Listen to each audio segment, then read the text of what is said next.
Hello अनि नमस्ते, तपाईलाई स्वागत छ मेरो यो पहिलो भ्लगमा। यो भ्लग चाहिँ सुट गर्छु भनेर मैले पहिलेदेखि सोचिरहेको थिएँ, कहिले थाहा थिएन हैन।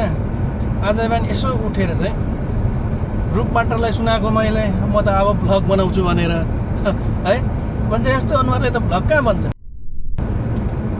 भ्लग बनाउनलाई त राम्रो अनुहार चाहिन्छ, अनि पो भ्लग बन्छ त, अनि पो मान्छेहरूले हेर्छ त भनेर त्यस्ता मुला भ्लग स्लग त म यो अनुहारमा गोबरै पोतेर भए पनि हानिदिन्छु भनेर चाहिँ पुरै निक्लेको क्या म, पुरै इगो बोकेर। अनि साँच्ची आजकल यो के भएको, बालेनले यस्तो लुगा लायो उस्तो लुगा लायो भनेर पुरै आइरहेको हुन्छ होइन। जस्तो सुकै लुगा लाग्नु के फरक पर्छ र होइन र? देश बन्नु पर्यो क्या, त्यहाँनिर त कटुनै लाए पनि हामीलाई के फरक पर्छ? कटुनै लाएर आओस् न, देश चाहिँ बनाउँछ होइन। अनि यो मिटिङ बस्दाखेरि यो काठमाडौँमा मात्रै मिटिङ बस्नुपर्छ भन्ने कहाँ छ? माननीय ज्यूहरूको मिटिङ चाहिँ यो 75 महिनामा 75 जिल्लामा बसे कसो होला त होइन। उनीहरू चाहिँ त्यो आफ्नै पैसाले जाने, त्यहाँनिर आफ्नै पैसाले बस्नुपर्ने होइन। अनि मिटिङ चाहिँ एक एकवटा जिल्लामा क्या, काठमाडौँमा बसेर चाहिँ कर्णालीमा यो भइरहेछ, झापामा यो भइरहेछ, सोलुखुम्बुमा यो भइरहेछ भनेर भन्नुभन्दा एक एक महिना एक एकवटा जिल्लामा गएर चाहिँ अब जे जस्तो छ त्यहाँनिर इक्विपमेन्टहरू या त्यहाँनिर अवस्था कस्तो छ, स्कुल छ या ग्राउन्ड छ या केही त होला नि त ठाउँ, त्यो ठाउँमा गएर मिटिङ बस्दिने। 2-3 स्पिकर र माइक भयो भइहाल्ने रहेछ त। सबैजना चाहिँ त्यहाँ गयो भने चाहिँ सायद रोड बाटोहरू सबै चिजहरू, हस्पिटल होटलहरू सब आफै बन्थ्यो होला कि, अनि थाहा हुन्छ सबैजनालाई अनि के हो कस्तो हो, कतिवटा भाषा संस्कृति, कतिवटा मान्छे, कति किसिमका मान्छेहरू छन् त्यहाँनिर। र आजको भ्लगमा चाहिँ हामी अल्दाना सिटी घुम्नु गइरहेछौँ।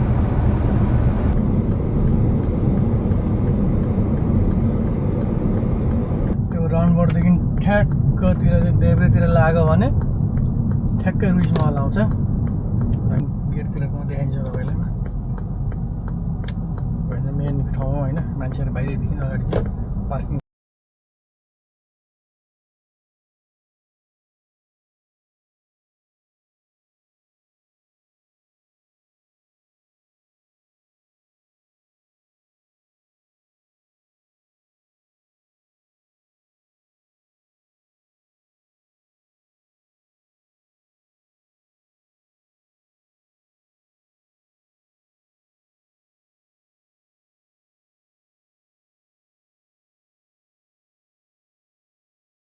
यो चाहिँ मैले भर्खर किनेको लुलुबाट किनेको क्या, फ्रेस चिकन के भनेर। हाम्रो गाडी यत्तिकै 4x4 भएर बसिरहेको छ, अरे यताउनु पर्नेछ।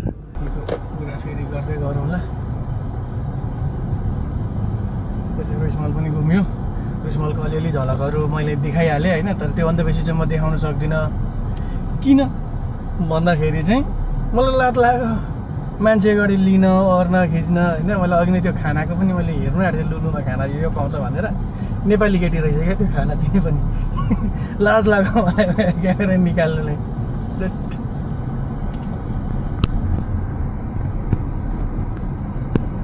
यो अहिले हामी गएको चाहिँ यो सर्वन्यास आइल्यान्डको छेउछाउ हो होइन।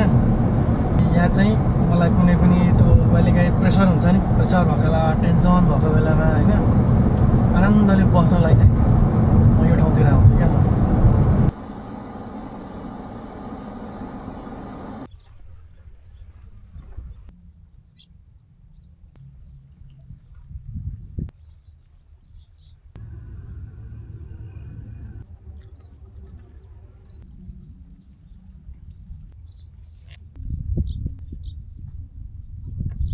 अब आजको भ्लग चाहिँ यति नै भयो होइन। योभन्दा बेसी मलाई आएन पनि, यो मेरो पहिलो भ्लग थियो। एकदम राम्रो तरिकाले, राम्रो गुड भएर अझै धेरै नलेज लिएर भिडियो बनाउने छु। तबसम्मको लागि चाहिँ ल टाटा बाई बाई हान्दिउँ होइन। अहिलेलाई अब यति नै भयो। धन्यवाद, थ्याङ्क यू सो मच।